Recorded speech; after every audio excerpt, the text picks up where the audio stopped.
Good morning, everyone. I'm Oliver Parson, and I'm really excited to be joining you today, albeit virtually. I've chosen to centre this talk around 5 predictions regarding the future direction of the field of non-intrusive load monitoring. But just to set your expectations, I don't think any of these predictions are particularly controversial or outlandish, but I hope that giving some conscious thought to the direction of the field will help focus research going forward. So when Mario Burgess gave the keynote talk at the NILM conference in 2015, he said that in his experience, the best keynotes are short and have an industry focus. So I'm going to do my best to follow that advice today. But before I start, I want to say a few quick thank yous. First, the organisers for arranging this workshop, giving me the opportunity to speak, and also for giving some valuable feedback on the content of this talk. Second, to my past academic collaborators and industry colleagues, since the views I have today are undoubtedly a reflection of our past interactions. And third, to all of you in the audience, I hope that you find this talk kind of gives you a slightly novel perspective on your work.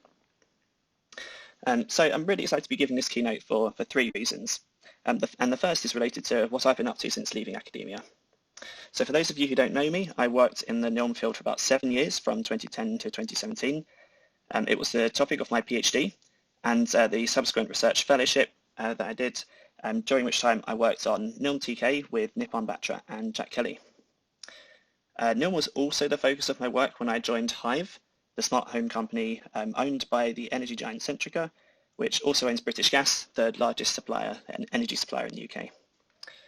So while I was at Hive, I was part of the team behind the My Energy disaggregation tool, which is currently available to millions of British Gas customers.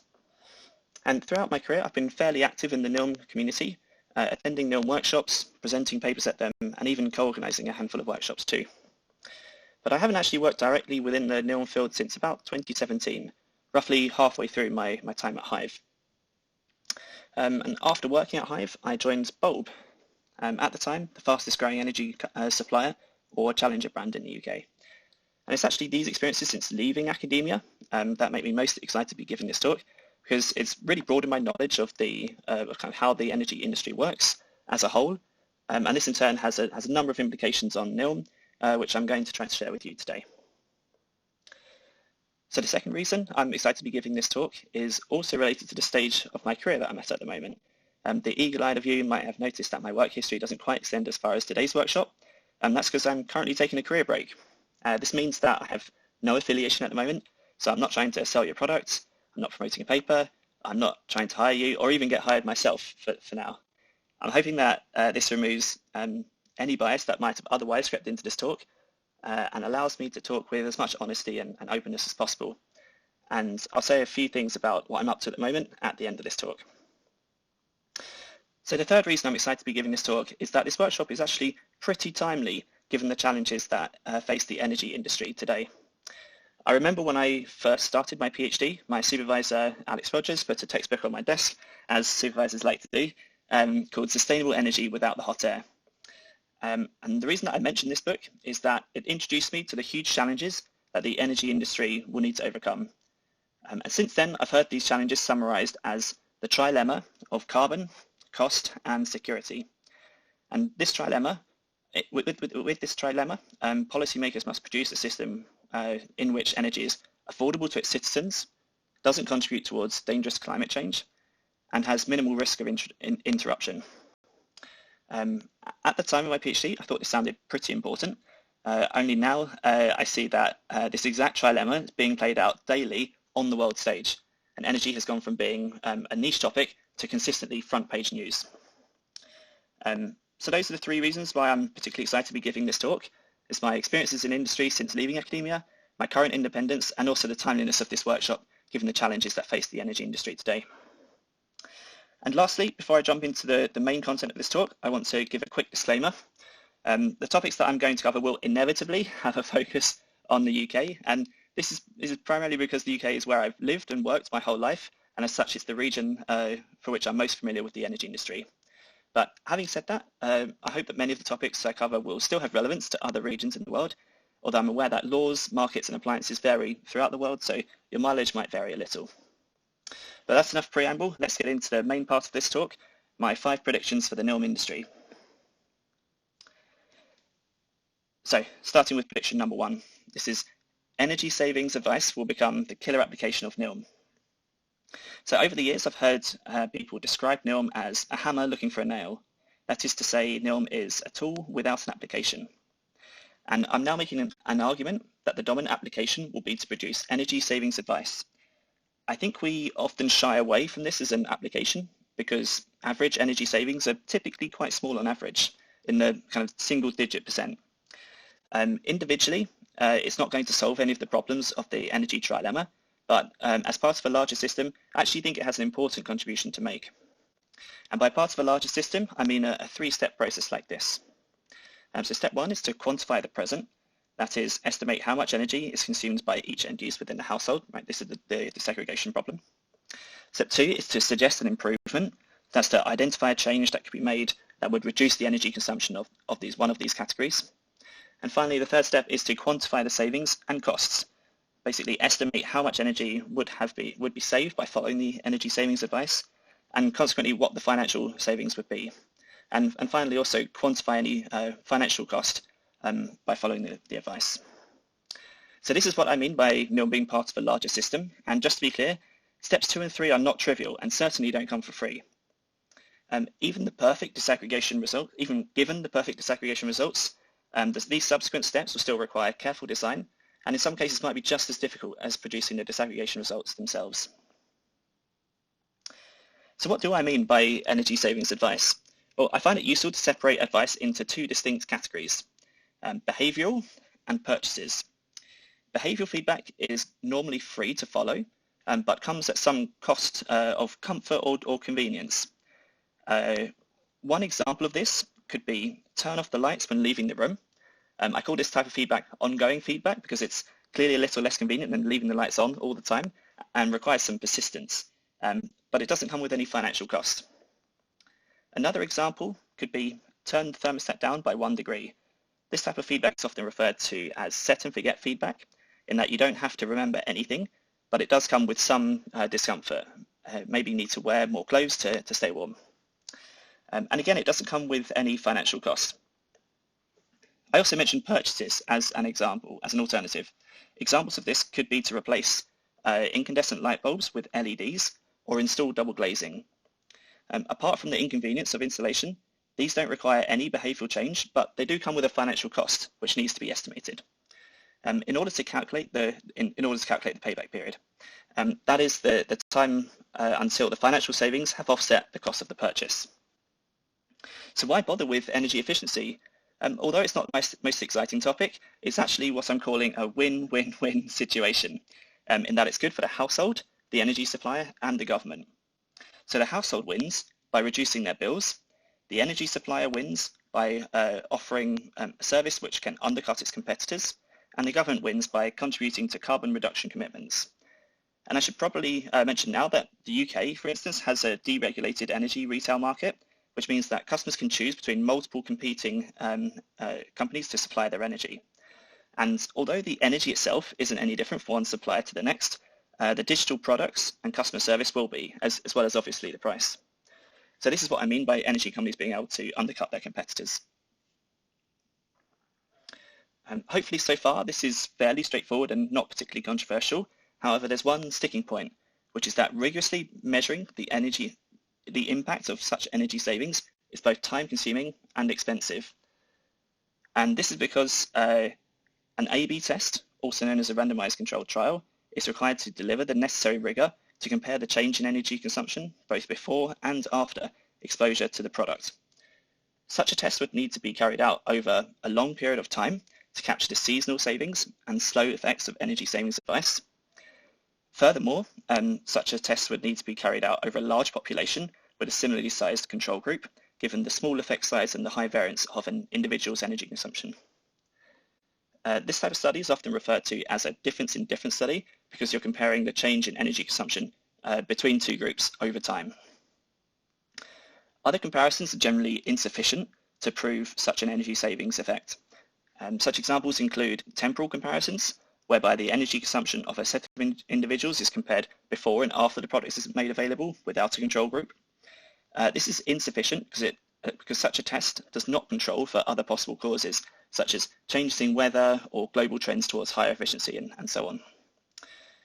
Other examples include non-randomized comparisons, whereby systematically selected households exposed to NILM products are compared to those without the NILM system, such as those who are ineligible, maybe because they don't have a smart meter or some other reasons. While these comparisons are often more convenient to execute, they don't provide the necessary rigor to prove the cause of any reduction in energy consumption. And the best example of such a study that I'm aware of was this one, carried out by the UK government. Although the aim of this study was to evaluate the energy savings resulting from smart meters rather than energy efficiency advice. This study found a statistically significant reduction in electricity consumption for the group with smart meters, and estimated that the size of the reduction was roughly 2.3%. For context, the sample size was about 6,000 electricity meters, and the duration of the study was roughly 2 years. Although I'd hoped that the specific and quantified energy efficiency advice would produce larger savings than just with smart meters alone, I think this is still a useful study as it gives a ballpark figure for the scale required to produce such robust findings. So what are the implications on academic research and companies offering NILM products? For academia, I'd hardly expect individual NILM papers to also include an empirical study such as this, looking for the savings resulting from energy efficiency advice. That's clearly not realistic. However, I would like to see larger research projects cover the full pipeline that I described earlier for a single slice of domestic energy consumption. For example, separately studying heating disaggregation, the production of heating energy efficiency advice, and an empirical study which evaluates the size of any reduction in the heating load in practice. And for NILM vendors, I'd expect them to plan and execute such trials if they haven't done so already. In my opinion, this is one of the key pieces of evidence required to convince an energy supplier to purchase a NILM service. However, it's always slightly problematic when the student marks their own test, that is to say the NILM vendor evaluates the benefits of their own product. And this is why I think that such trials present a possible collaboration opportunity between industry and academia, as academics can independently provide the study design and analyses and would be a significant endorsement for such an evaluation. So that's my first prediction, that energy savings advice will become the killer application of NILM.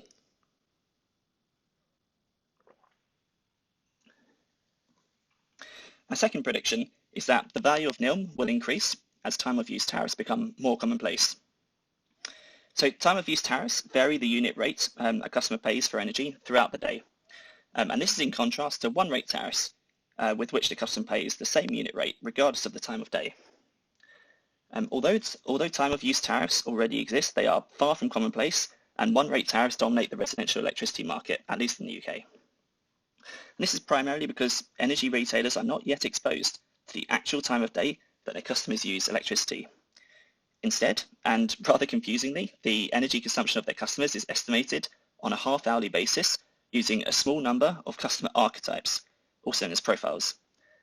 So these profiles are created based on typical usage of different customer types and confusingly have nothing to do with the customer's energy supplier.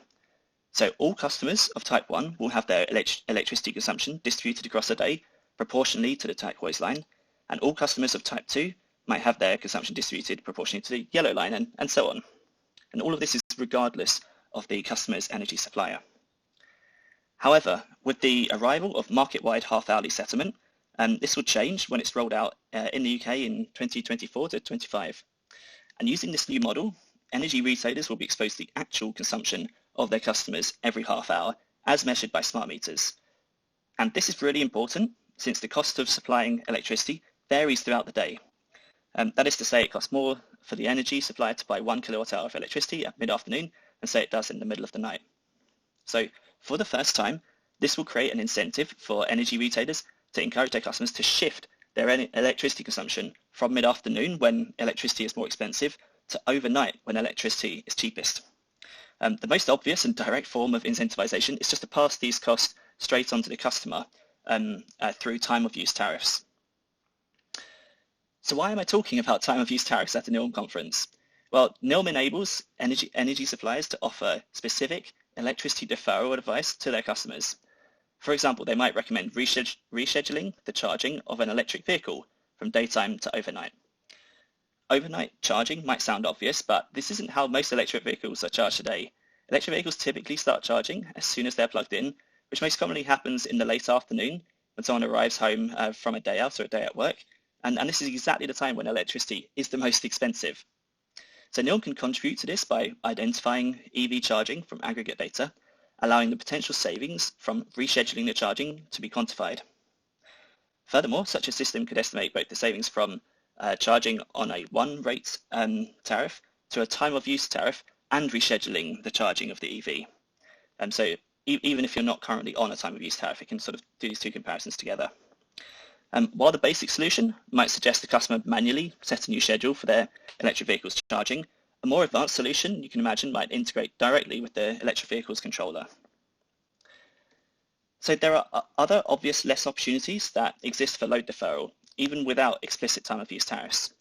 Specifically, households with microgeneration, so solar photovoltaic panels, for instance, typically have an export tariff, which pays the household when electricity is exported from the home to the grid, as well as the normal import tariff, which determines the price that the customer pays when electricity is imported from the grid into the home. However, export tariff unit rates are typically significantly lower than the import tariff unit rate, and consequently, customers are financially incentivized to use any electricity generated locally to avoid paying this higher import rate, rather than exporting it back to the grid and being paid this lower export rate. So this situation arises when there are some times of day when generation exceeds demand, so for instance a sunny afternoon, and other times of day when demand exceeds generation, so for instance overnight. In such cases, a load deferral system could suggest the rescheduling of certain appliances, such as a washing machine or dishwasher, from a time of day when electricity would need to be imported to a time of day when electricity would otherwise be exported. This is quite an interesting scenario because it's the opposite of situations to what I just described with the electric car, in that in this example, the household is incentivized to use electricity during the afternoon instead of at night, even in the absence of any time-of-use tariff. Now, I've used the washing machine as an example because the excess generation of solar panels on any given day is unlikely to be enough to charge an electric car's battery. But in theory, the same holds for an electric car that maybe hasn't been driven quite as far. In the future, the cost of energy supplied to purchase electricity is likely to become more variable and less predictable over the course of the day. Today, daily peak demand typically determines the level of national generation. That's the amount of generation, transmission, distribution infrastructure required. And as a result, the cost to supply energy is disproportionately high during afternoon peak demand. However, as electricity generation shifts from controllable generation, i.e. fossil fuel-fired power stations, to non-controllable generation, that's basically wind farms and solar PV, the imbalance of renewable supply and electricity demand will contribute a larger proportion of wholesale costs. So for example, electricity will become cheap on windy nights or sunny afternoons when cheap renewable generation exceeds demand, while it will become very expensive on calm and cloudy afternoons. And such variation will only increase the potential value of any NILM solution which can produce such load deferral suggestions. So that's my second prediction, that the value of NILM will increase as time-of-use tariffs become more commonplace.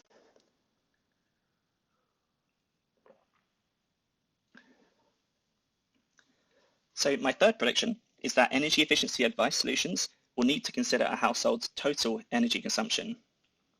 To date, electricity has received way more attention than natural gas from academic research, and this is understandable given that all homes have an electricity supply, while gas prevalence varies from country to country. Furthermore, gas is harder to measure and presents a less interesting signal decomposition problem. However, in the UK, 86% of properties are connected to the gas network, and gas is responsible for roughly half of a typical residential energy bill.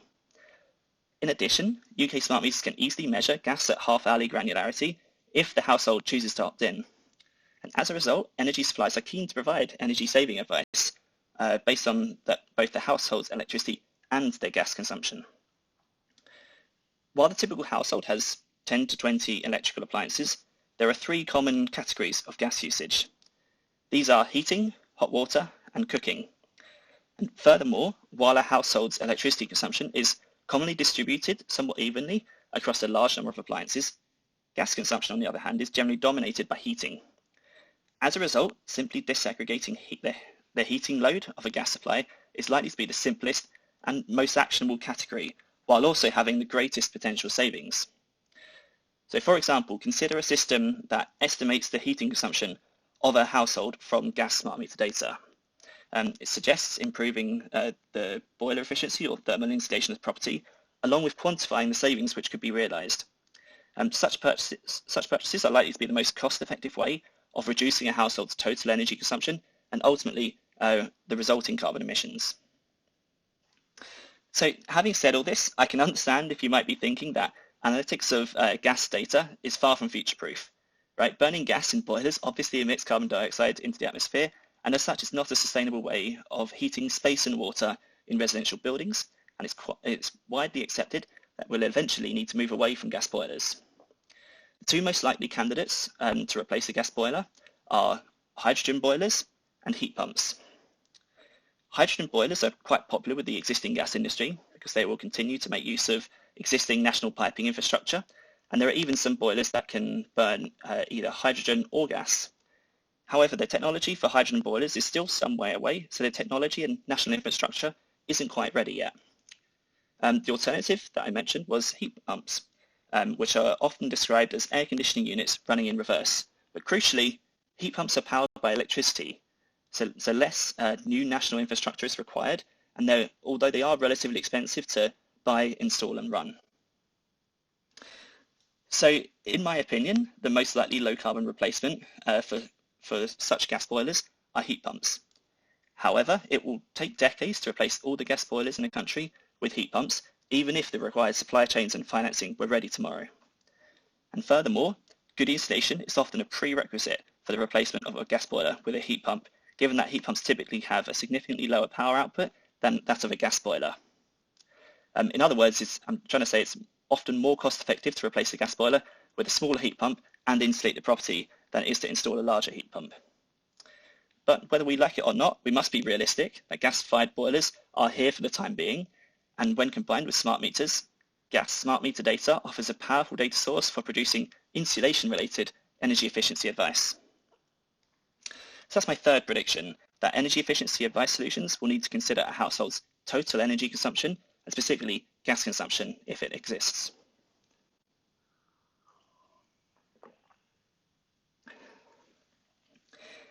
So my fourth prediction is that NILM data fusion will accelerate the electrification of domestic heat. As I think we all know, there's a fundamental limit in the information content of household level aggregate energy data. And as a result, no NILM solution will ever be perfectly accurate, while those based on broadly available smart meter data, i.e. half-hourly data, might be far from it. And to mitigate this uncertainty, I believe NILM solutions must be combined with and make use of additional non-time series data sources in order to provide accurate disaggregation results and useful energy saving recommendations. An example of non-time series data, which is highly complementary to smart meter data, is energy performance certificates. So such certificates are required by law whenever a property is built, let or sold in the UK. These certificates are produced after an accredited professional visits a property. They record a large number of observations, such as the insulation in the walls and whether the windows have double glazing and so on, and input such observations into a complex building model. These observations and the building model are then used to produce a number of financially quantified energy saving recommendations, such as installing solid floor insulation or draft proofing, that are designed to be used by a prospective new occupant of the property. But it's quite worth mentioning that EPCs are far from perfect. The visit to the property typically only lasts about 20 minutes, which is a very tight schedule to observe the 50 or so data points about the property. And furthermore, some data points might be hard to determine accurately just from looking around the property, such as whether the building's walls have cavity wall insulation. So there's a bit of guesswork going on as well. So these certificates are designed to be independent of a household's occupants and their behaviour, and they rely only on the survey of the building, not the people living in it. And this is why the EPC is produced without knowledge of the household's energy consumption or their energy unit rates. That's the financial cost for each kilowatt hour of electricity or gas. However, I believe that by combining EPC data with metered consumption data and tariff data, accurate and personalized energy saving advice could be produced that's tailored to both the property and the building's occupants. In my opinion, EPC data and NILM data are highly complementary. So neither data source is 100% accurate, but because they come from such different data sources, each one contains information that the other does not. So if you imagine the Venn diagram of information in each data source, I'd guess that the intersection, that's the information present in both data sources, is pretty small. And specifically, the aim of NILM is to estimate the energy consumption of an appliance or usage category, but it's often difficult to say whether a high energy consuming appliance is inefficient or just a large appliance. And it's exactly this efficiency data point which is recorded in the EPC visit, which I believe contains kind of this missing piece of the puzzle. So let me give you an example.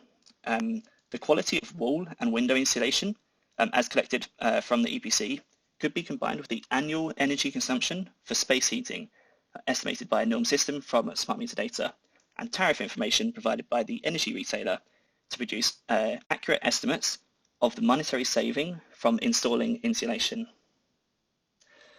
Furthermore, such suggestions could be combined with the heat pump sizing example that I mentioned earlier. So this would allow a household's occupants to understand the financial implications of both upgrading insulation and installing a heat pump, so combining these two. In turn, more efficient insulation would decrease the volume of fossil fuels that need to be consumed at the moment, while heat pump sizing would accelerate this transition away from gas boilers by driving down the cost of household visits and consultations. It's also worth noting that the EPC database, at least in the UK, is public, meaning that anyone can create an account and request household level data. While this obviously carries some risk, releasing this data, I think it's a very forward-thinking move by the UK government in that it's kind of enables such applications as I've just described. So I mentioned that EPCs are required every time a property in the UK is built, let or sold. And as a result, roughly half of UK households have an EPC. But what about the other half? Well, I'd expect EPCs for neighbouring households to share many similarities. And this potentially enables certificates to be interpolated from neighbouring buildings for households which have never had an EPC survey. But you can probably do even better in interpolation by considering the estimation of the efficiency of a household from its own metered consumption and EPC data from surrounding households as its own machine learning problem, given that you have the perfect data set for training and testing this model. So for example, consider that you have both EPC data and metered consumption data from households 1 and 2, and these become part of your training and test set. You can then deploy the trained model to production to predict EPC data points for household 3, such as the overall efficiency rating or the type of wall insulation. So I'm aware that in this section I've talked a lot about how EPCs work in the UK, but as I understand it, this is a national implementation of a broader EU directive. And as a result, many other countries across Europe have similar programs, although their specific details and data availability are likely to vary. So I'd say EPCs are an important method of measuring the efficiency of existing building stock, and many countries have laws which depend on them, such as requiring newly built homes to prove certain level of efficiency via an EPC. So EPCs are here to stay, and I think that the EU is continuing to improve with revisions to the directive over time. And finally, EPCs are only one example of non-time series data, which can be combined with disaggregated data to produce compelling feedback. I'm sure other countries and other regions have other data sets with which I'm less familiar. So that's my fourth prediction, that NILM data fusion will accelerate the electrification of domestic heat, specifically away from gas boilers towards heat pumps, by helping to improve the thermal insulation of buildings.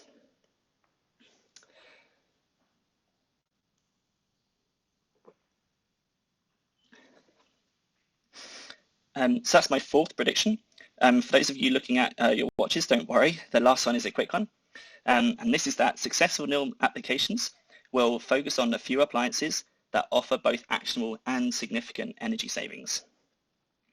So for homes with both an electricity and gas supply, there's no single electrical load that dominates electricity consumption. And there's certainly no 80-20 rule here, where 20% of appliances are responsible for 80% of consumption. As a result, disaggregation vendors are often inclined and encouraged by energy suppliers to disaggregate all, or at least the vast majority of a home's electricity consumption. Similarly, the results section of academic papers typically break down the performance by appliance, which can tempt the reader to assign equal importance to each appliance. This table is from our original NILM DK paper, by the way. While metrics such as the percent of total household energy correctly assigned help by assigning more weight to high energy consuming appliances and less weight to low energy consuming appliances, these high energy consuming appliances might not be actionable. So in summary, I believe that attempting to disaggregate 100% of a home's energy consumption is somewhat idealistic and not particularly valuable. Instead, I'd suggest that NILM research and products should focus on appliances which contribute a significant cost and are potentially actionable. I've mentioned a few examples throughout this presentation, which I'd like to summarize again now for clarity. So first is space heating for insulation and heat pump advice. Next is electric vehicles for load deferral advice. Also washing machines, clothes dryers, and dishwashers, again for load deferral advice. And also lighting for replacement with low energy lighting. And this list is by no means exhaustive, but as the number of targeted appliances expands, the returns from disaggregation diminish. In the future, I'd love to see academic research and vendors focus on these categories above, and for any other category for which there's a strong argument of sizable savings through realistic advice.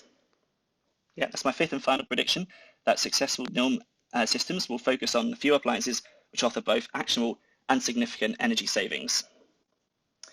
So in summary, if you've fallen asleep and missed the last 30 minutes of this talk, the main 5 takeaways are that energy savings advice will become the killer application of NILM. The value of NILM will increase as time of use tariffs become more commonplace. NILM solutions need to consider a household's total energy consumption. Data fusion will accelerate the electrification of domestic heat. And finally, NILM should focus on the few appliances which offer both actionable and significant energy savings. So these are obviously opinions rather than facts, so by all means feel free to challenge them or even confront me at a conference sometime in the future if none of these have come to fruition. So that's the end of the main content of my talk.